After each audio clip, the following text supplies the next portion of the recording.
तो आज student page number 45 electric flux important topic है। इलेक्ट्रिक फ्लक्स होता क्या है?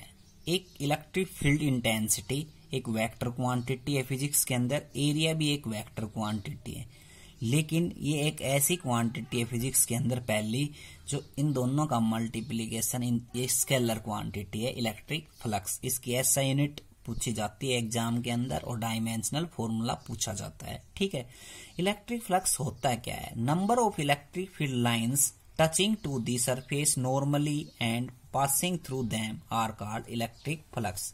एक कोई भी सरफेस एरिया हम कंसिडर कर सकते हैं एज ए सर्कल या स्फीयर। उस सर्कल और स्फीयर के टेंजेंट या सरफेस से जो टच होके इलेक्ट्रिक फील्ड लाइंस इसमें से पास हो जाती हैं जितनी, उसको हम क्या कहते हैं? इलेक्ट्रिक फ्लक्स कहते हैं। Number of electric field lines are passing through the surface area. इस सरफेस एरिया में से जितनी इलेक्ट्रिक फील्ड लाइंस पास हो गई उसको हम क्या कहेंगे? Electric flux. इसको हम फाई से रिप्रेजेंट करते हैं और इसको mathematically represent E dot A. ठीक है, ई डॉट ए मतलब number of electric field lines passing through this surface area. ठीक है, उसको हम क्या करें? अगर हम प्लेन सरफेस की बात करें, ये जो सरफेस होता है, अगर हम मान ले नोटबुक का ये प्लेन सरफेस है, तो ये प्लेन सरफेस की अगर बात करें तो इसको E dot A dot product को मैं लिख सकता हूं ई ए कोस थीटा, ना कि डॉट आएगा यहाँ पे ई ए कोस थीटा।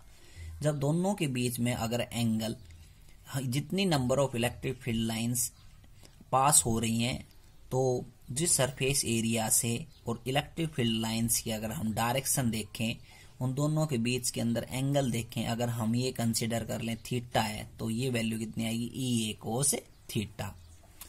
ओपन सरफेस के लिए, ये क्लोज सरफेस है, कोई भी एक ओपन सरफेस हम मान सकते हैं। ओपन सरफेस के लिए जो वैल्यू होती है वो ई डॉट डी एस होती है। क्लोज सरफेस के लिए यहाँ पे क्लोज्ड पाथ का सिंबल लग जाता है E dot D S. Electric flux एक स्केलर क्वांटिटी है, ये बात ध्यान रखें एक नंबर के लिए। अब इसके स्पेशल केस पढ़ते हैं। पहला केस ये है, अगर एरिया और इलेक्ट्रिक फील्ड, जिस एरिया में से इलेक्ट्रिक फील्ड लाइंस पास हो रही हैं, दोनों की डायरेक्शन अगर सेम है तो थीटा की वैल्यू क्या होगी? 0। तो इलेक्ट्रिक फ्लक्स क्या होगा? E dot A E A cos theta. तो ई ए कोस थीटा, थीटा की वैल्यू यहाँ पे 0 बनेगी क्योंकि दोनों की डायरेक्शन क्या है? सेम, या दोनों की डायरेक्शन क्या है? सेम। सेम होगी तो एंगल क्या बनेगा? 0। और 0 बनेगा तो फाई की वैल्यू क्या होगी? यहाँ पे मैक्सिमम, क्योंकि कोस 0 का मान क्या हो जाएगा? 1। तो यहाँ पे हमने एरिया वेक्टर के अंदर आपको यही बात समझाई है, जितनी number of electric field lines pass होंगी उतना ही फ्लक्स क्या होगा? ज्यादा होगा। ये बात समझ में आई? अब सर ये कैसे फिर एरिया वेक्टर कैसे ना, एरिया की डायरेक्शन इसके परपेंडिकुलर कैसे रही सरफेस के, तो वो बात यहाँ पे देखो। ये सरफेस एरिया, इस सरफेस एरिया के यहाँ पे या तो इधर होगी इसके परपेंडिकुलरली इलेक्ट्रिक फील्ड लाइंस या एरिया वेक्टर की डायरेक्शन, या फिर इधर होगी परपेंडिकुलरली। तो ये परपेंडिकुलरली है, तो जितनी number of electric field lines ये ऐसे जैसे ये खड़ी है सरफेस एरिया या सीट खड़ी है, तो जितनी number of electric field lines यहाँ से पास हो जाएंगी उतना ही ज्यादा फ्लक्स होगा, और दोनों की डायरेक्शन क्या होगी? सेम। ठीक है, तो ई और ए सेम डायरेक्शन के अंदर होंगे। अगर ई और ए आपस में अपोजिट डायरेक्शन के अंदर हो तो थीटा की वैल्यू 90 डिग्री बनेगी। तो इलेक्ट्रिक फ्लक्स का जो फार्मूला हमने लगा ई ए कोस थीटा, तो थीटा आपकी बार क्या हो जाएगा? 90 डिग्री। यहाँ पे फ्लक्स की वैल्यू क्या रहेगी? 0, क्योंकि अब ई और ए जो है हम ऐसे कर सकते हैं, एरिया के पीछे जो इलेक्ट्रिक फील्ड लाइंस दिखा रखे हैं उसमें जो सरफेस एरिया हमने चूज कर रखा है उसमें number of electric field lines pass नहीं हो रही। तो ई ए क्या है? अपोजिट डायरेक्शन के अंदर। अब डायमेंशन चेक करते हैं, तो डायमेंशन देखो ई ए, ये इलेक्ट्रिक फील्ड क्या होता है? Force per unit charge. Electric field क्या होता है? Force per unit charge. तो फोर्स का क्या होगा? MLT -2 चार्ज करंट इंटू में टाइम इंटू में एरिया L स्क्वायर। ये इसका क्या हो गया? डायमेंशन। यूनिट भी हम निकाल सकते हैं, फोर्स की न्यूटन, चार्ज की गुलाम और एरिया की मीटर स्क्वायर। तो गुलाम इनवर्स मीटर स्क्वायर। ठीक है, अब आता मोस्ट वेरी इंपोर्टेंट टॉपिक, गाज थ्योरम। सबसे इंपोर्टेंट टॉपिक है गाज थ्योरम इस चैप्टर के अंदर। और इसी की एप्लीकेशन हम पढ़ेंगे। गाज थ्योरम होता क्या है, जो इलेक्ट्रिक फ्लक्स पढ़ा है हम उसके हिसाब से गाज थ्योरम को डिफाइन कर रहे हैं पहले। तो मैथमेटिकली देखें, फाई बराबर क्या होता है, क्यू अपॉन में epsilon naught. E electric field के लिए लग रहा है, तो net electric flux is equal to, तो net electric flux is equal to 1 upon epsilon naught times the, तो 1 अपॉन में epsilon naught times the net charge per second on this body. तो net charge Q on this body is called Gauss theorem. कोई एक body है, कोई एक surface area है, उस बॉडी के ऊपर जितनी इलेक्ट्रिक फ्लक्स है वो इलेक्ट्रिक फ्लक्स किसके बराबर होगी, 1 upon epsilon naught times the net charge जो प्रेजेंट है उस बॉडी के ऊपर, उसके बराबर होगी। उसको हम कहते हैं गाज थ्योरम। या दूसरी डेफिनेशन क्या होती है, the line integral of a closed path. ये लाइन इंटीग्रल का निशान है और ये क्लोज्ड पाथ का निशान है। Line integral of a closed path of electric field line passing through the surface area this surface area is equal to 1 upon में epsilon naught times the net charge present on this body. दूसरा ये है, ये phi इसी के बराबर E dot D S के बराबर। तो गाज थ्योरम क्या कहती है, number of electric field line जितनी क्लोज पाथ के अंदर सरफेस एरिया से अंदर पास हो जाती है, number of electric field lines, वो किसके बराबर होता है, 1 अपॉन में एप्सिलॉन नॉट, जो क्वांटिटी हमने सबसे पहले बताई थी रिलेटिव परमिटिविटी होती है, वो नेट चार्ज के बराबर होती है।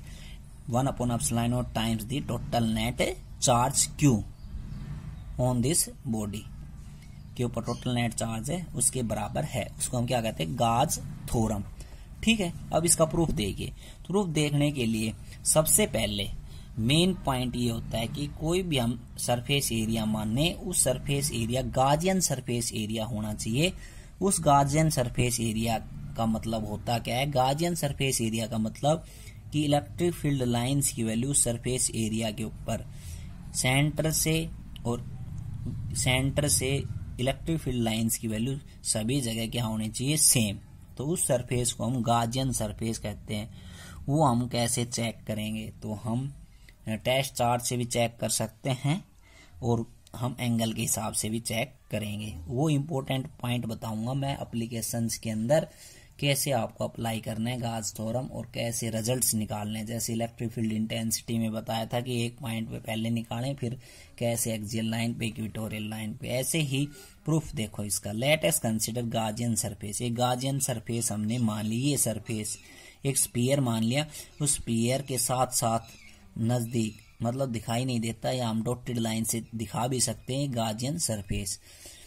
क्यू चार्ज उसके सेंटर के अंदर है और एक पी पॉइंट हम इस सरफेस के ऊपर ले लिया जो कि आर डिस्टेंस के ऊपर है सेंटर से, और यहाँ पे एक स्मॉल सरफेस एरिया मान लिया। उस स्मॉल सरफेस एरिया का नाम हमने दिया डीएस, स्मॉल सरफेस एरिया। और यहाँ से चार्ज की वजह से ये इलेक्ट्रिक फील्ड लाइंस और इलेक्ट्रिक फील्ड लाइंस है, और तो एरिया वेक्टर ये डीएस है, इस एरिया वेक्टर की डायरेक्शन भी नॉर्मली आउटवर्ड होगी, बाहर की तरफ होगी। क्योंकि हमने सरफेस एरिया वेक्टर पढ़ा, तो एरिया वेक्टर का यूज कहाँ पे हुआ, यहाँ पे हुआ। स्मॉल सरफेस एरिया मान लिया और स्मॉल सरफेस एरिया की डायरेक्शन कहाँ पे होगी, नॉर्मली आउटवर्ड होगी। ठीक है, अब इसकी जो लेफ्ट हैंड साइड है वो है integral E dot D S. देखो अब हमें ये कैसे पता चला कि ये सरफेस गाजियन सरफेस है। ई और एन की वैल्यू क्या है, सेम, और ई और एन की वैल्यू सेम है, तो थीटा की वैल्यू 0 बनेगी। ठीक है, और थीटा की वैल्यू 0 बनेगी तो सभी जगह इलेक्ट्रिक फील्ड की वैल्यू भी क्या रहेगी, सेम।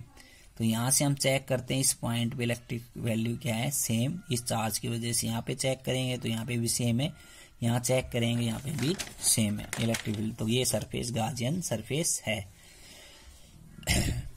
हम लेफ्ट हैंड साइड लेते हैं E dot D S. E dot D S को हम लिख सकते हैं E D S cos theta. Theta की वैल्यू हमने क्या ले ली, 0। ठीक, तो left hand side E dot D S, इसको मैं लिख सकता हूँ वेक्टर से डॉट प्रोडक्ट के अंदर E D S cos theta, या डॉट नहीं आएगा। थीटा की वैल्यू 0, ई डी एस। अब थीटा की वैल्यू 0 क्यों है, क्योंकि ई और एन की वैल्यू क्या है, सेम। एरिया वेक्टर की डायरेक्शन और इलेक्ट्रिक फील्ड की डायरेक्शन सेम है। तो यहां से ई डी एस थीटा बराबर 0, कोस 0 का मान 1 होता है। तो ये आ गया ई डी एस। इंटीग्रेशन का निशान हमें रखना है यहाँ पे। तो ई डी एस, ई हमने बाहर निकाला, डी एस का मतलब क्या, डी एस हमने इंटीग्रेशन कर दिया, ये सरफेस एरिया है और सरफेस एरिया किसका है, एक स्पीयर का है, स्पीयर का सरफेस एरिया है तो वो उसका फॉर्मूला क्या होता है 4πr²। ठीक है, तो यहाँ पे इंटीग्रेशन कर दिया ds का s इंटीग्रेशन और s की जगह हमने यूज किया 4πr²।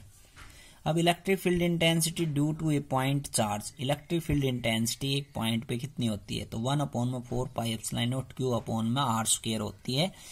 तो यहाँ E की वैल्यू इक्वेशन फर्स्ट के अंदर पुट कर देंगे, तो ये पुट कर दी तो 4π से 4π कैंसिल, r² से r² कैंसिल, तो ये बच गया अपने पास q/ε। ये हमारी राइट हैंड साइड है। तो ये है गास थ्योरम, इम्पोर्टेंट है। अब इसकी एप्लीकेशन है नेक्स्ट वीडियो के अंदर मैं डालूंगा, बड़ी इंपॉर्टेंट है वो। Thank you.